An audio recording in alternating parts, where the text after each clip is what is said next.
Dwi Korita Karnawati, Guru Besar Geologi Lingkungan dan Kebencanaan UGM, mengungkap fenomena tanah bergerak di wilayah Tegal terjadi karena kondisi geologis tempat yang merupakan formasi halang yang berciri adanya lapisan lempung abu-abu kebirauan atau kehijauan yang sangat mudah mengembang jika jenuh dengan air. Lapisan itu berada di dalam tanah yang di atasnya ditinggali warga. Dwi Korita mengimbau agar tak ada aktivitas pembangunan atau warga yang tinggal di kawasan-kawasan dengan formasi halang yang telah dipetakan oleh Lembaga ESDM di Jawa Tengah.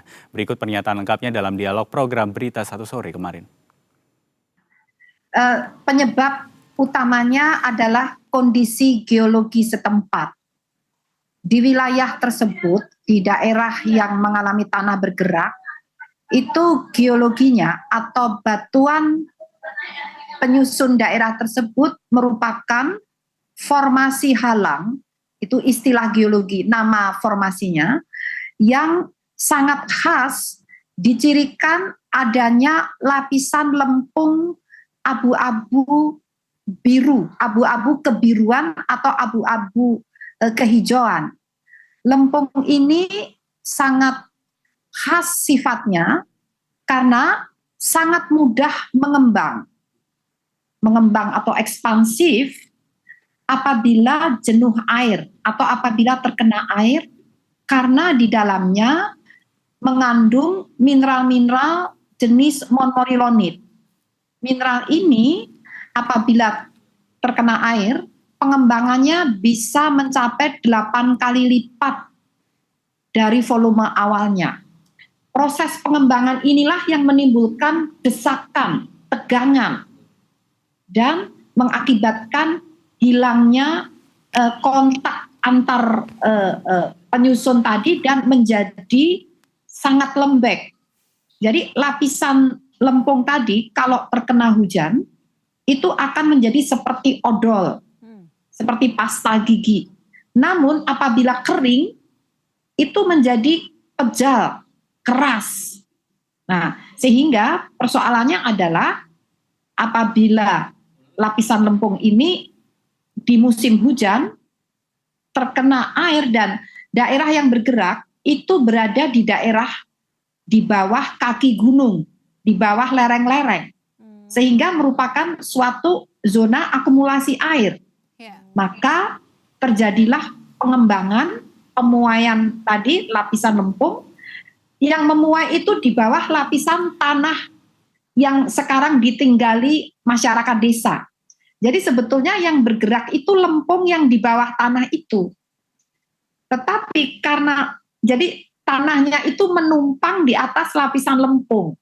Seperti di atas. Jadi kalau lempungnya itu mengembang dan kehilangan kekuatan dan bergerak, maka tumpukan tanah di atasnya pun ikut bergerak seperti itu.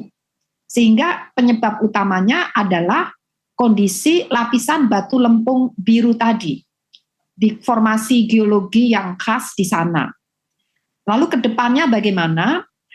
Semestinya saya sudah melihat peta geologi di Kabupaten Tegal itu sudah ada.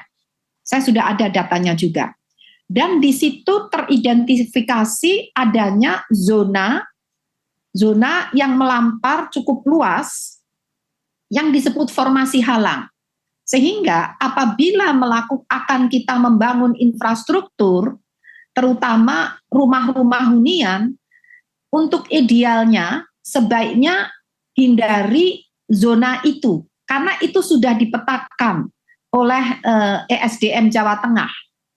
Sehingga ke depannya kalau daerah-daerah yang di bawahnya lapisan lempung yang sudah dipetakan tadi, kalau akan dibangun suatu kawasan, itu agar benar-benar diperhatikan beban bangunannya seberapa berat, kemudian saluran drainasenya seberapa sempurna untuk mengendalikan apabila terpaksa dibangun di situ, mengendalikan agar lempung biru tadi tidak terjenuhi oleh air. Nah, biasanya itu memerlukan teknologi dan memerlukan biaya. Nah, kalau memang tidak ada biaya, lebih baik itu untuk konservasi. konservasi lingkungan untuk zona resapan atau untuk apa hijau, apa hutan ya dibangun untuk ini meningkatkan O2 di daerah